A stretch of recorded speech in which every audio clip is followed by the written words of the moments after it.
My name is Björn Jonsson. I'm a senior producer here at DICE. I'm also heading up the operations team, who works on all the different post-launch content for our games. We are really excited about Battlefield 3 Premium. Not only will you get early access to our upcoming expansion packs, you will also get access to more advanced online features, unique in-game content, as well as taking part in exclusive events that we will run throughout this program. And with these exclusive videos, we'd like to give you more of an inside look at what Premium is all about.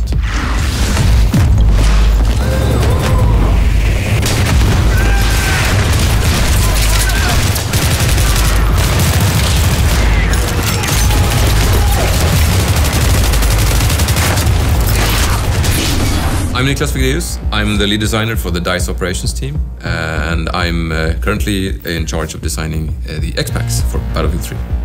I started at DICE in 2004 as an animator doing weapon animations for BF2, and since then I've moved on to design. The idea behind Close Quarters is to capitalize on what the Battlefield universe is. In 1 second you can be an infantryman running through a house, and in the next second you can be a pilot soaring through the skies in a jet fighter. So it has all these very exciting elements, and what we want to do with Close Quarters is to really capitalize on the infantry-focused, tight combat environment. Now with maps that really cater to it. In order to enhance that, we've also introduced what we call HD destruction, which basically means that you can use only your rifle. I mean, normally you would have to use like tank shells and bazookas in order to bring down, these big stone walls. But now it's like plaster, wooden panels, furniture. So you will be like a destruction machine, even only with your carbine machine. It makes everything very vivid and very kind of in your face.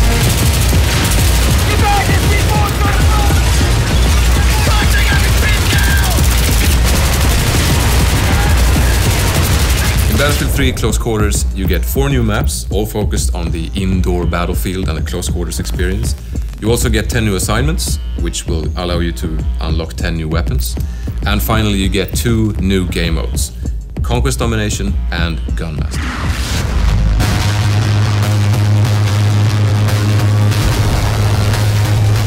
Conquest Domination is the Close Quarters take on Conquest. You basically have less amount of flags with much quicker cap time. So flags tend to change owners very quickly, but also you have no safe spawns, you don't have any home bases. So it's really important that you keep control of these key areas. And I think squad play is the key factor in achieving victory in Conquest Domination, because it's really important to really maintain control of these areas, because you have no other safe zone, you just need to do that.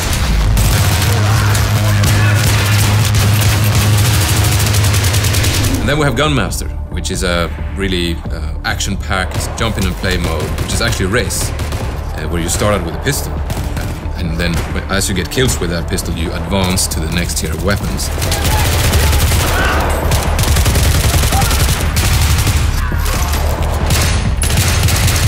In order to win the mode, you need to go through the powerful weapons and ultimately win by getting a knife kill in the end.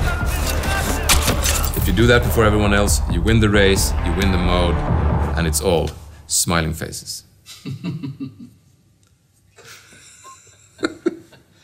All smiling faces or one smiling face? It's actually true, there's only one smiling face, and then there's like 15 frowns, but it's all smiling faces, it's a fun mode.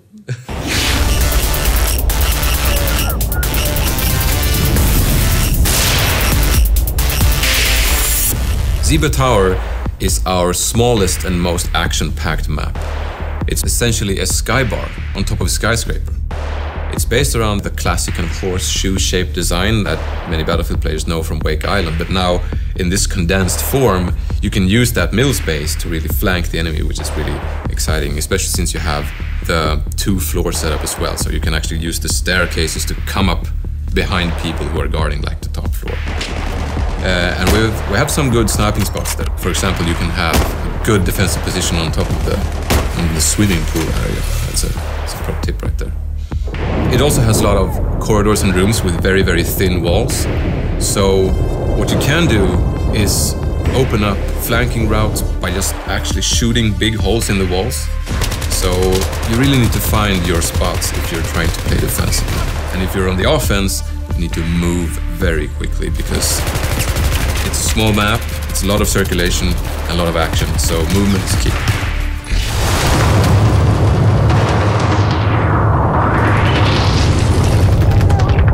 Dania Fortress is the most varied map. It's built upon this old fort based on a hilltop. So it has this really old stone, catacombish fundamental base. And then they have tried to build this nice, posh, luxurious palace on top of it with lots of art and, nice furniture and things. And now, war has come, so it's partly destroyed, and you have all these big holes and openings that allow for, flanking and going between floors and so on. Gameplay-wise, it has lots of stairs that lead to either flag positions or to the other floor, of course, and also to certain sniping spots that you can have overview of the courtyard or big corridors. So I think the best tactic to employ on Dania Fortress is to use really proper squad play in order to defend the key locations, like the big entrance room, cellar. They have all kinds of entrances, so protecting them needs more people, so a good squad will really be able to lock one of those down, and that's what's going to achieve victory.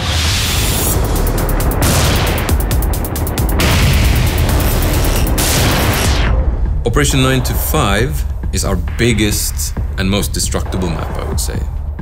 It is essentially an office with the cubicles and the desks and the cafeteria and the bathrooms, and they're all not very sturdy. So there's lots and lots of destruction. You will see someone on the other edge of the office, and he's partly covered by, the cubicles and the furniture, but you will just shoot through that and start putting, downrange fire on them. So it's still close quarters, but it features the longest ranges in the expansion pack, and it makes it really interesting. And I think on Operation 9 to 5 you see the most kind of varied weaponry being used. And also, it has a garage that goes kind of underneath the whole complex where, the former employees had all their cars.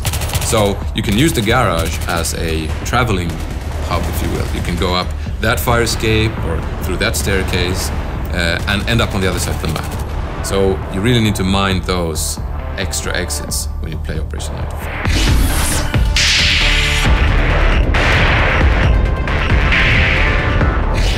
Scrap Metal is the most vertical map.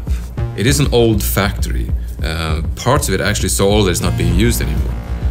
It has a kind of a two-fort design where you have one big area, which is actually like a worn-down part of the factory, and then you have the still kind of functional area on the other side.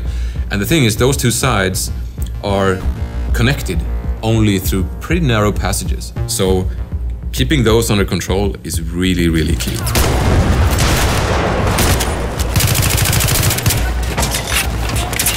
In order to protect those entrances, you need to control those while staying in control of your rooftop, because that's another entrance point, and that's very open and long range, so you're going to see a lot of snipers covering those rooftops. And also, since it's an old factory, it's made out of mostly concrete and metal, so you won't have the same abilities to, tear down walls and create flanking routes. So positioning, I think, is the absolute key to winning on Scrap Metal. It's very exciting when you have control of one side and you're trying to figure out how to assault the enemy on the other side. And I think that's a very exciting proposition that comes with Scrap Metal.